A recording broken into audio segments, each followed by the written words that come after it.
Hello and welcome back to the Smoke Room. We will be continuing Clifford's part, or should I say the beginning of Clifford's part of the story. Now then, let's begin.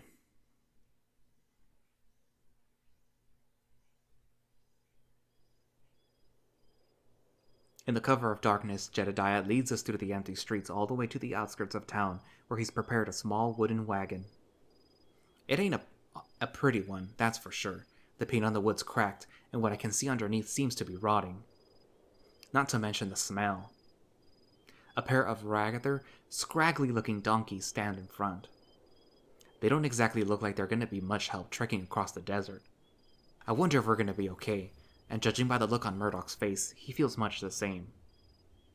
I help with the heavy lifting. Most of Clifford's gear goes on the wagon. Murdoch's brought a few crates of supplies himself. Canned food and the like. I can smell some booze, too. Is this all from the store? That's a lot. We're really going to need all this? It helps to be prepared, and as much faith as I have in Jedediah and our group, disaster could strike at any moment. It's a good thing you came along, Samuel. Without a strong man such as yourself, or Murdoch on camera duty, I'd have to delay my expedition even further. Perhaps I wouldn't have been able to go at all. My sponsor would have been so disappointed. That's the first I've heard about a sponsor. Ain't he pretty rich already? I suppose I haven't told you yet, Samuel. My expenses have been paid for by a gracious donor. Now, I will be the first to admit that I had a rather fortunate upbringing. I do not want for money, and I have been able to see more of the world than I could ever have dreamed. Expeditions like these don't come cheap, Samuel. Without my sponsor, why, I wouldn't be here right now. Who's your sponsor? Cliff clears his throat with a soft, He did not wish to be named. That ain't suspicious at all. It'll be money well spent. My thesis will change how we view the native populations across the world.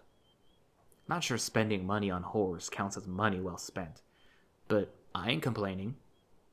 Especially when this is getting me out of Echo. You really think so? Researching the Meseta culture has been a dream of mine since I was but a first year. I've devoured every book, every newspaper clipping I could ever hope to find, and it's all led me right here. That's some dedication, right, Jedediah? The horse tending to one of the donkeys grunts. Seeing them next to each other is kind of uncanny, and I struggle to keep my eyes on Cliff. The coming days have to be perfect. I cannot allow anything to go wrong. If I can't learn all there is to know about the Meseta, I might as well go home. Those are some lofty expectations. Not to say it won't be enjoyable, of course. You bring a guitar or something? I did. And he has quite the singing voice. You're flattering me, Mr. Tibbets. You're too humble. It's the truth. This fox is anything but humble. I'm looking forward to hearing you sing as well, Samuel. Sing? Dancing was more than enough for me. I don't sing. Don't exactly have the voice of an angel. Ah, but you look like one. Murdoch laughs. I know it shouldn't, but Cliff saying that makes my face all warm. Maybe because of how innocent it sounds coming out of his mouth. Maybe because I actually enjoyed being around him last night. It's a good thing Jedediah isn't watching. I still don't know what to think of that horse. Besides, the beauty of singing lies in enjoying yourself. It's not all about performing well. At least, that's what they told me every week at choir practice. He chuckles. I suppose I wasn't very good either. Jedediah steps back from the wagon, turning to Cliff. Ready to go? Splendid.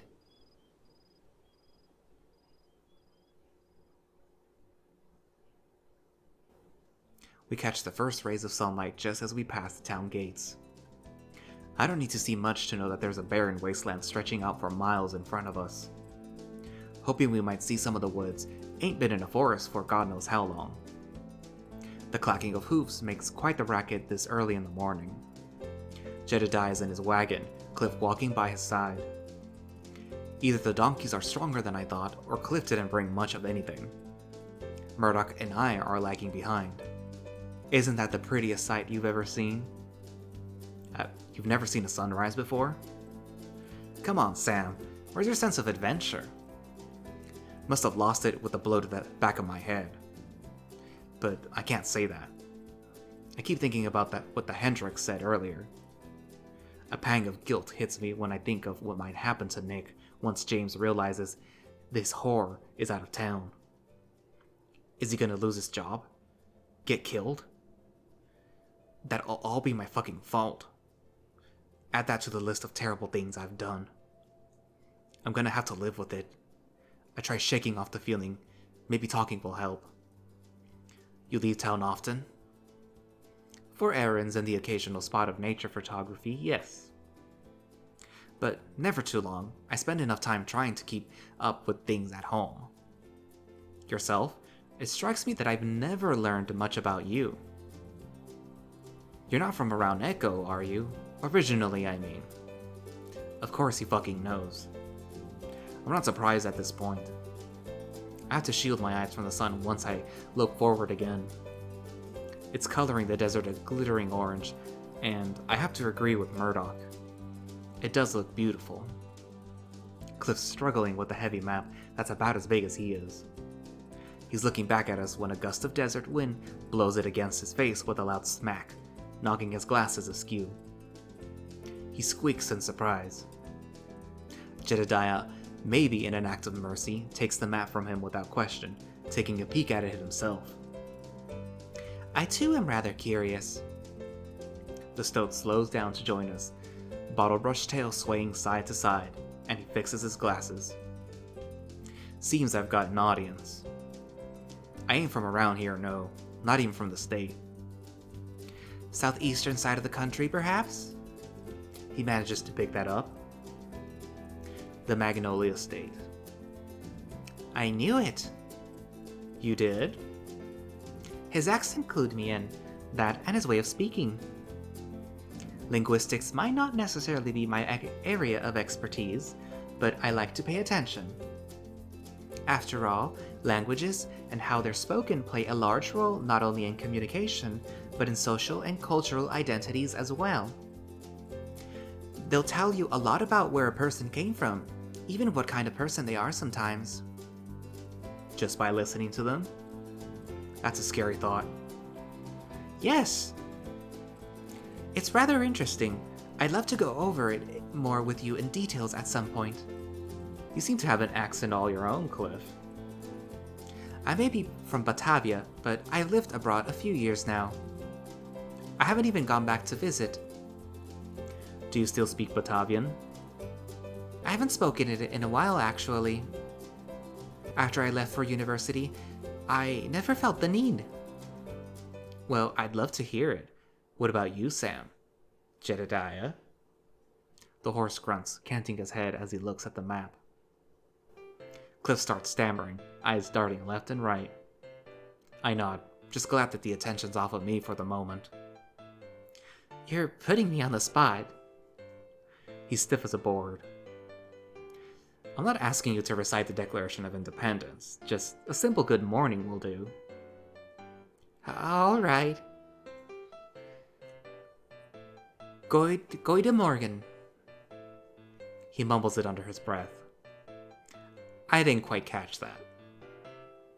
Cliff furrows his brow, taking a deep breath. Goeie Morgen! I'm not sure I've ever heard some of the sounds that just left his muzzle. He stands there for a moment, smacking his lips as he tries to repeat it. I have officially given up on learning Batavian. Cliff suppresses a laugh. Quite a shame. You were on the right track. I'm a photographer, not some cunning linguist. You seem cunning enough to me. Ah, but we were talking about Sam. Shit. That we were. Language lessons will have to wait. There's one thing in particular I'm curious about. Which is? How'd you end up working in a brothel of all places? You're not exactly, Cliff? Murdoch leans in, voice lowering to a whisper. Jedediah is right there. Cliff's eyes shoot wide open. Doesn't seem like Jedediah notices, though. Ah, pardon me, I was simply curious. Heard that before. Just looking at me, you wouldn't expect me to be the horror type. Most folks would guess a criminal, and they'd be right. A short summary will do. Not much to say, really. I came here for the gold, same as everyone else. Wasn't too good at the mine work, though, so the dream ended right there. Cliff nods urgently, little ears twitching. And then what happened? I catch Jedediah turning to us, map in hand. He's probably wondering why we're slowed down to a crawl. All eyes are on me. Madame Dora found me while I was doing some odd jobs. Said that she could help me if I was willing to work. I feel my cheeks burn. Just this day, and it'll all be over. I was expecting something a little bit more exciting. You don't know the half of it. I should have guessed that you worked in the mines in the past. Your build says it all. I sheepishly shrug my shoulders. Just for a few weeks. And I'm not sure I'll ever go back, even if I get offered all the gold in the world. Still? This fella's already pictured you in a miner's uniform, Sam. I most certainly am not. He definitely is. Jeb leans forward in his wagon, looking over at us. Alright folks, let's get a move on. I think that's the first full sentence I've ever heard him say on this expedition so far. We want to get somewhere shady by noon, and we ain't gonna get anywhere at this rate. We have to pick up the pace. Remember, your flask ain't for leisurely sipping, ration your water. We ain't gonna find clear drinking water for quite a while. Murdoch's about to drink, quickly stowing away his flask again. And so we keep walking. The sun's up now, and I can finally see my paws in front of my eyes. It ain't so cold anymore either. Every now and then, Murdoch asks Cliff to say a certain word in Batavian. Cliff's answers are starting to sound stranger every time. What do you call nature photography? Naturfotografie. You just keep surprising me. Is that a compliment, Mr. Burns? I assure you, I have nothing but respect for you and your language. What about you, Jedediah? Another grunt from the horse. I think he feels the same. Okay, so what about this one? Something makes the cart rattle. The donkeys bray as they pick up speed, dragging the cart far away from us. Murdoch barks in surprise, and we both pick up our pace, Cliff sprinting ahead. A nasty scraping sound goes off as the cart comes to a halt, the donkeys now kicking up dirt. As we catch up, I can see Jeb holding the reins off his donkeys. Their eyes are turned up, and they're showing their gums as they gibber and stomp. Don't come no closer! He's made a shushing noise, whistling the wind between his teeth. They're scared. He waits until they stop kicking up the dirt, then lets go of the reins, patting each on the head. Scared of what? Dunno. They usually ain't like this. Acting like a predator's nearby. A predator? Likely off with the wind. Could have picked up the scent of carcass baking under the sun. These beasties need a moment. We have to stay put for a while. Got any idea for how long? Shouldn't be more than an hour at worst. I see Murdoch hop into the wagon, his white tip-tail poking out as he rummages through some things. When he re-emerges, he pulls out a fairly thick wooden box and has a folder under his arm. Not a problem. Let's go make some calotypes, Cliff. He hops out from the wagon and leads Cliff away through some pine trees. Hope they don't get too reckless and lose track of time. I lean against the wagon and sigh. Jeb is walking out in front of the cart, and I lift one of the canvas flaps to take a peek at him pulling on the lever while shoving forward. So, what's the problem? I had to slow the Jenny down with the brakes while they were at full gallop. And Jeb gives me a look. You're not supposed to do that. Brake drums could be stripped. What's a brake drum? Metal pieces that press against the wheel axle. It's what happens when you pull the brake lever. Stops it from moving as easy. How come you don't know that? Know what? How things work. My face feels a little hot. Didn't have much of an opportunity to learn such things. That's surprising. What is? I just had you pegged for a handyman with a build like that.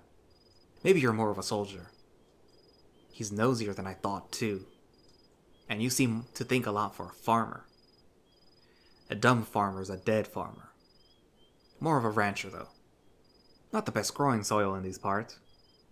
Unless you eat pine cones. Can't say I have. Could tell. You ain't a string being like the weasel, so you must eat well. Speaking of which, mind getting behind the cart? I want to test the brakes. I pull my head out from under the canvas and walk to the back of the cart, repositioning my stance and bending my knees. My paws rest on the tailgate plank. Little bit lower, try to push near the framework. This fine? That'll do. He pulls a wooden lever at the front of the wagon again. Push as hard as you can. I put the weight of my core behind my forearms as I try to make the wagon budge. I grunt and the wood creaks from the force I apply, but it doesn't give. Looks like we're good to go. It takes about 10 minutes for Cliff and Murdoch to show up again. How'd it go, you two? It was blistering. But we got some decent captures of the countryside, I think. We're ready to move. Hop on in the wagon if any of you get dizzy. We push on without much trouble. The fox and the weasel are the most talkative. Me and Jeb just stay relatively quiet. The noise of the trains is a quiet hoot in the distance. We've been going for hours now. Echo's a tiny dot in the distance, but the load on my shoulders hasn't gotten any lighter. We've gotten to a slightly sloping path lined by boulders and sagebrush. I thought it couldn't get any warmer, but it has. My bag is starting to stick to my back, shirt as drenched as my fur is. It's getting more than a little uncomfortable. I'd complain, but my mouth's so dry, it's like I taste fire with every breath. Every breath I take takes a brief respite from the taste of whatever crawled into my mouth and died. I need a whiskey. Or a tall glass of sweet tea. Looking around, I ain't the only one. Both Cliff and Murdoch have their tongues lolling out their muzzles. It's more than a little bit strange to see Cliff this disheveled. Even after sleeping with him, he still looked all prim and proper. The only one keeping a stern face is Jedediah, who's lowered his cap over his eyes. So, how long is this gonna take? We're about halfway to the seeing point right now. It's that far? We ain't even gotten to the steep part yet. The steep part? Never been to the sightseeing point before? It's a pretty popular hiking spot. But it's such a long walk. I've heard people say it's haunted. Baseless rumors, of course, but intriguing nevertheless. Would you happen to know anything about it, Jedediah? There are a few stories, yes.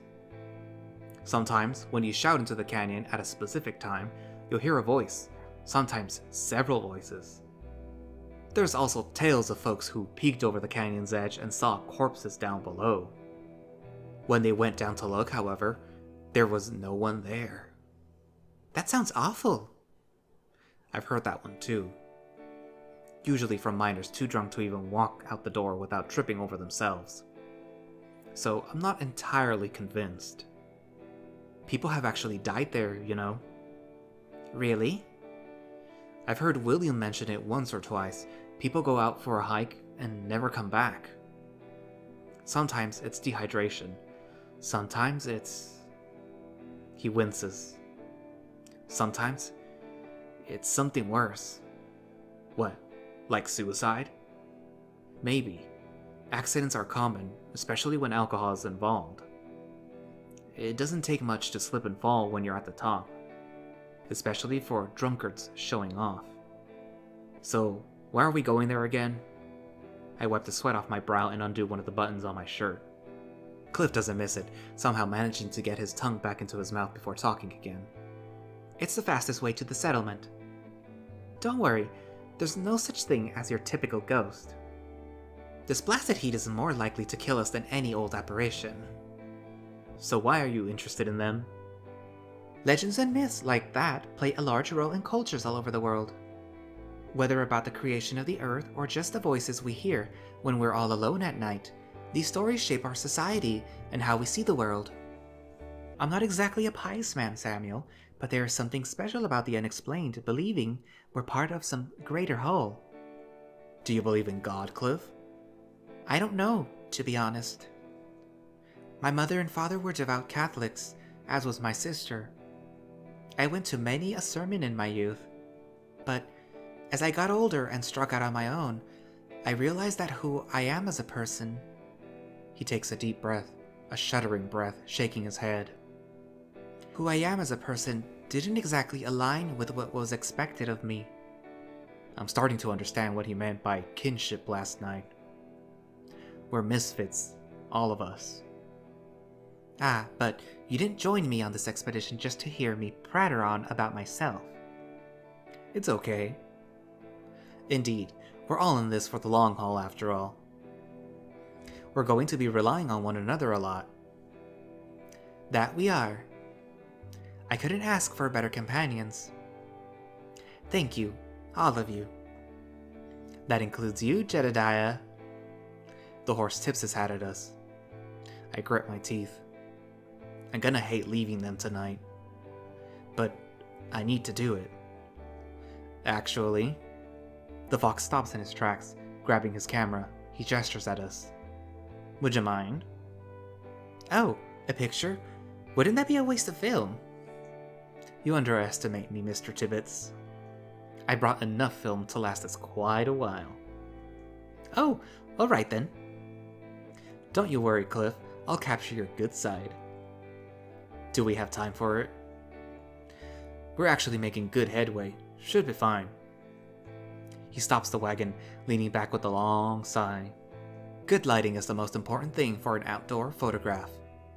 That boulder should do. Wouldn't it be blistering? It's modded with enough shade. Should be fine. Oh, so it is. I told you so. Why don't you stand next to him, Sam? Absolutely not.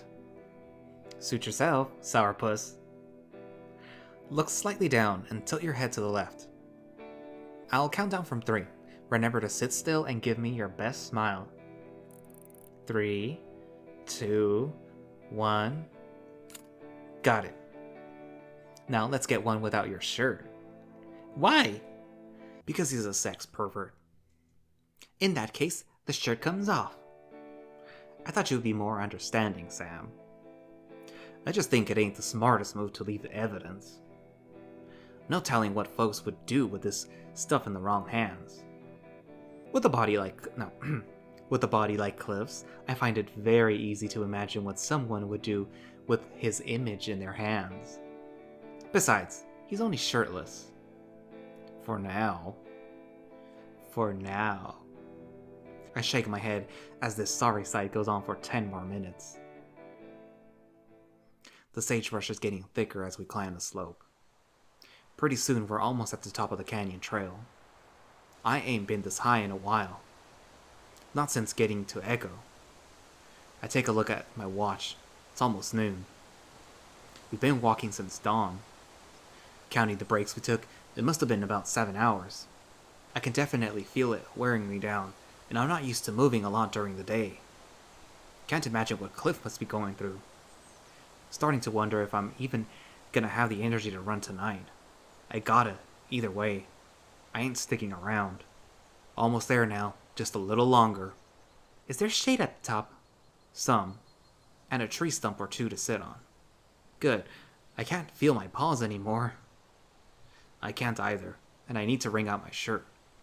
We can rest for about an hour. Perhaps you can try some of your rations. The trek down should be easier. Where are we gonna make camp tonight? Jedediah points to the forest stretching out below us. Might not look it, but there's a stream running down there that we can use to wash up and fill up our flasks. And the trees provide plenty of cover. Good. Makes it easier to slip away. That forest is gigantic. What if we get lost? I've been there more times than I've drawn breaths at this point. Y'all follow my lead and everything will be hunky-dory. I can tell by the look on his pouty little face that Cliff isn't too satisfied with Jedediah's answer. Murdoch notices too, clapping the weasel on the shoulder. We'll be fine, Cliff. Cliff relaxes. Sorry. It's just that everything needs to be perfect. We know. Cliff laughs sheepishly. Yes. He sighs, pushing his glasses further up his snout. The lenses are starting to look a little foggy. Pardon, you probably think it's strange of me to worry so much. We're all a little strange. Right, Jeb?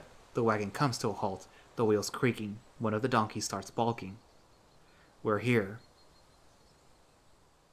The relief that comes over me when I finally sit down on a tree stump more than makes for the agony of getting here. I look out over the woods in the canyon below.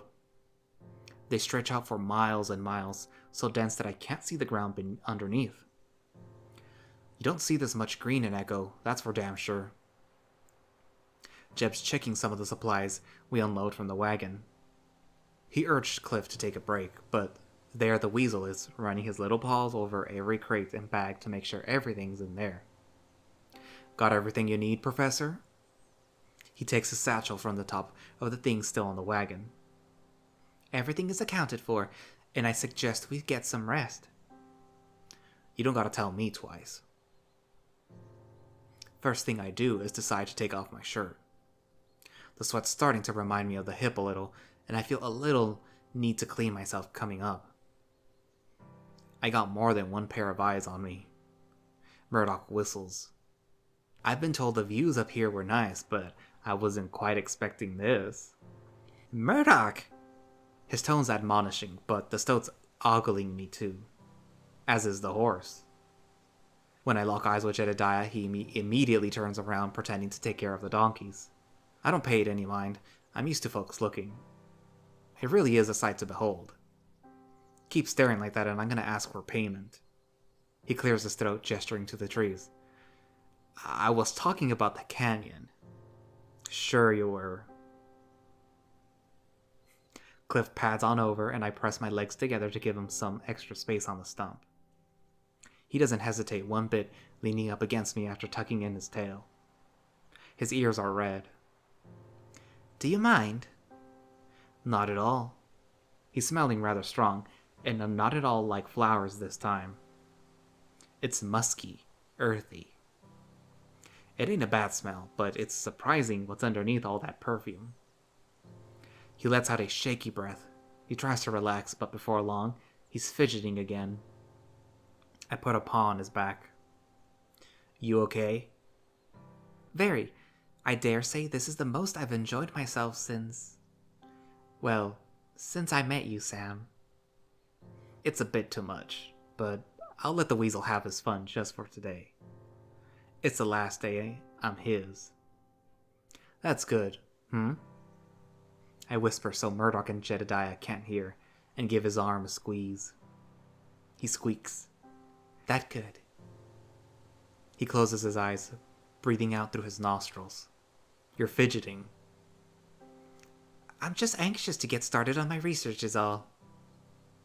I suppose I can start right here. The rumors Jedediah mentioned should be easy to verify. You mean the ones about the voices? Yes, I doubt their veracity, but it'll make for a fun experiment. Though, I think I might enjoy the shade a little while longer. Heavens, I wish I could take a bath right now. He yawns, then gets comfy against me, lidding his eyes. Next to us, Murdoch gets up from the ground, dusting himself off with a grunt. I'm going to be taking some pictures of the canyon, if you don't mind. The weather's perfect for some Naturfotografie. It's aimed at Cliff, but the weasel's already fast asleep against my chest, snoring softly.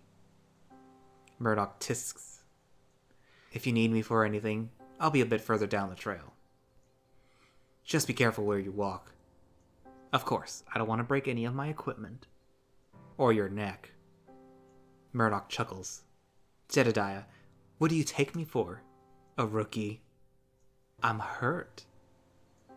Well, I'll watch my footing if you watch my things. We're leaving in an hour. I know. He walks off, camera in his paws. I turn to Jedediah, who's leaning against the wagon. There's actually something I wanted to ask you. The stallion tilts his head. Do you know anything about a monster around these parts? Depends on the monster. But yeah, I heard some stories. A friend saw this big gray one. Red eyes, smelt real bad. He mulls it over for a moment. Ain't no monster I've ever heard of, sorry. Must really have been a dream then. There's another creature that's been getting spotted around Echo, though. What's it look like? That's the strange part. It doesn't look like much of anything. But Buddy Avery has a friend who has a sister who claims she saw it while doing laundry. Said it had no fur and smelled like burning flesh. Kinda like charcoal. It was so mangled looking, she didn't even know what species it was. That's odd. Yeah. Anyway, it did nothing, just stood there. When she turned around, it was gone. That evening, all the chickens were dead in the coop. Avery told me they had to sell the farm. Smells more like bullshit than burning flesh, if you ask me. Just one of those drinking stories, yeah? It was probably sickness that did the chickens in, if it's true at all. Same goes for this canyon. People are just seeing things that they want to see and hearing things that they want to hear. I've been going on this route for years and never once heard any voices. Folks like to blame things on the boogeyman they don't understand. Mr. Tibbets right here probably knows that all too well. He gestures to the sleeping weasel draped over my chest. He said you were the only guide willing to take him. I was. Not too many folks in Echo are keen on strangers and foreigners. But like your fox friend said, we're all a little strange. The weasel stirs and brings his paws to his eyes, rubbing underneath his foggy glasses. He yawns as he turns towards me, and I get a good whiff of his breath spray. Morning, sunshine. Morning! He looks around in panic, flailing against me in an effort to get up, damn near hits me in the face. How long did I sleep? A couple of minutes. Oh. He stops struggling and takes a breath like it's his first this year. Thank goodness. He shuts his eyes again. Where's Murdoch? A bit further down the trail. He left to take some pictures. I don't suppose you could fetch him for me? What for? I need a few pictures of myself taken for the thesis, and this would be a perfect backdrop. Sure you don't need to get some more sleep? You were looking pretty peaceful there. You don't have to worry so much, Sam. I can take care of myself. The scrapes on his arms from the few days ago tell a different story. What are you going to do while I'm gone? I shall prepare the food for this afternoon and go over our next course of action with Jedediah. And perhaps change into something more comfortable, not to mention dry. What kind of food are we going to eat? Canned beans. Oh. My favorite. The weasel gets off of me so I can leave, pressing his muzzle to my cheek for a moment. Thank you, Samuel. I appreciate it. Don't mention it. Where did that damn fox run off to? I've been walking down this trail for over 10 minutes and still no sign of him. Did he slip and fall? I hope not. I don't want to look any more suspicious than I already do. I finally see his bushy tail peeking out from behind a boulder a ways off, near the edge. I can catch his smell even from all the way over here. It's got to be him. I near the boulder, dirt crunching beneath my paws. Step by step. The camera clicks. I hear him mumbling. Murdoch. The fox turns around, a grin on his face. Samuel, anyone ever told you shouldn't be sneaking up on a man standing near the ledge of a canyon? Anyone ever tell you to be standing so close to the edge ain't a good idea?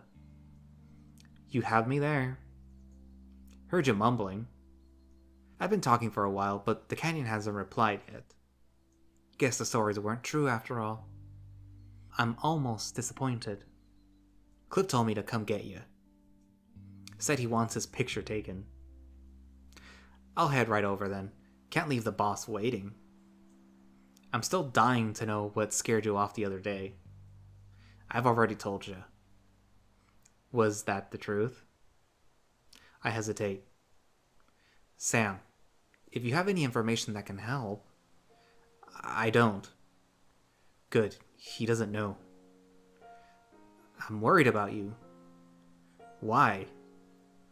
Because we're partners. You, Jedediah, Cliff, and I. I already told you everything.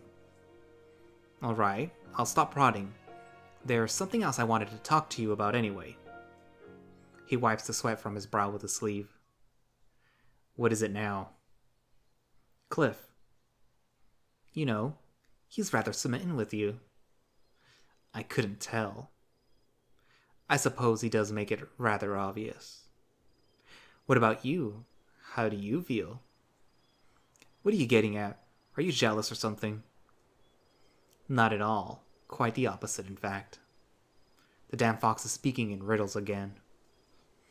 I'd like to make a proposition. Another wager of yours? It better not cost me any money. I think you'll like my terms this time. Which are... When we get back to Echo, the three of us are going to spend a night together. I tilt my head. You mean, yes. What makes you think he'll say yes? What makes him think I'll say yes? Call it a hunch. I don't care much for his hunches. I've seen the way he looks at you. I've seen the way you look at the both of us. You're both easy on the eyes. I can't help myself. It's just a proposition, though. I don't need an answer right away. Would I get paid? If Cliff's to be believed, we'll be famous men when we get back. Perhaps even rich enough to afford you. So yes. He walks past me, clapping me on the shoulder. Give it some thought, why don't you? With my plans being as they are, I don't have to. The thought isn't too bad, though. There's worse-looking clients out there. Giving me one of his grins again, Murdoch goes back the trail, stuffing his paws in his pockets. Once I don't see him anymore, I walk over to where the fox stood, to the very edge. The wind's steady. It's warm and dry, kicking up a little sand. I have to shield my eyes. Damn near feels like I'm being cooked alive. At least the view is pretty. Not sure if it's worth hiking all the way, but I'd rather be here than with a client back home. Very, very carefully, I sit down and grab my flask. My legs dangle over the edge. I take a swig. The water's heaven on my tongue. I swallow, then have another drink right after. They can miss me for a while. Besides, after all the talk, I'm curious. Might as well try, right? Hello! I shout into the canyon, then lean back. Nothing. I don't know what I was expecting. I pour the rest of the flask contents down my throat. The wind's howling around me now, whistling in my ears. Almost sounds like it's screaming. A gust kicks up, knocking my flask out of my paw. I try and grab it before it falls, but it knocks me off balance forward. For a moment, more than my legs are dangling off the canyon's edge. I get a sinking feeling in the pit of my stomach. This is how I will die. I dig my claws into the ground, barely managing to keep myself from sliding off. The flask tumbles down below. I can hear a garbled growl rise above the noise of the wind. What was that? What's going on? Samuel! I crawl back to the edge as far as I can. I'm still breathing hard. My throat burns. A brown paw on my shoulder brings me back up. I look up and see Cliff looking down on me.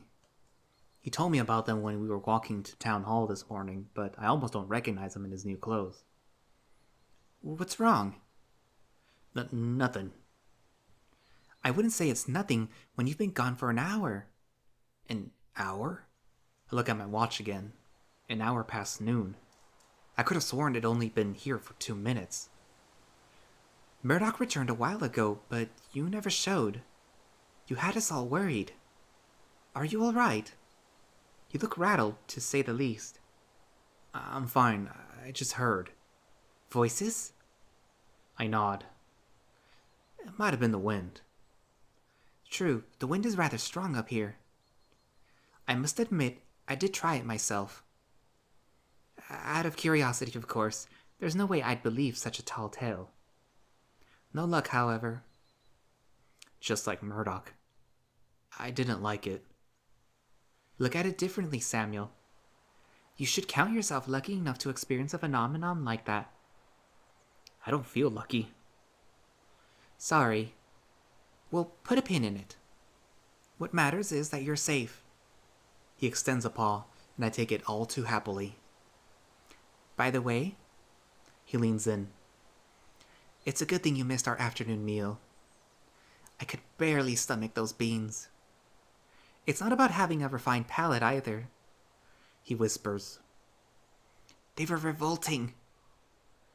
After meeting back up with the rest of the group and eating some stale bread, we head further down the trail. It's much easier than going up. The scenery is getting more lush and less dusty. Thank God, I was getting sick of the boulders. Even though the wagon's creaking an awful lot with every bump in the road, it doesn't break again. Not sure I would stand sitting around longer. Cliff's in the wagon now, leaving Murdoch and I to walk side by side for the rest of the way. I'm still thinking about what he said earlier. I have never had 2 clients at the same time. Usually people keep to themselves, as they should in a town like Echo. Regardless though, I've made up my mind. I'm going to see if I can sneak out of camp tonight. I looked at Jedediah's map, and I know where to go, and what to do. If I want to, I can even take some of the supplies for myself. Cliff's brought too much food, and he won't miss it. He might miss me though. But if I don't leave tonight, I'll have to go back to Echo. To Nick. To James. To William. To the gallows. I'd be a fool not to take this chance. At least whatever happens to Nick will have been for something. Nikolai. I try and shake the thought out of my head. Put yourself first, Sam.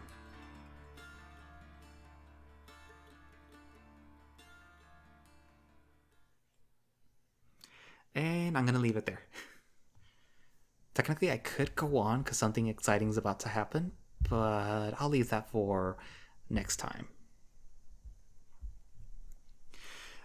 Thank you all for watching/listening. And if you would like to play any of the Echo Project games yourself, there will be links down in the descriptions.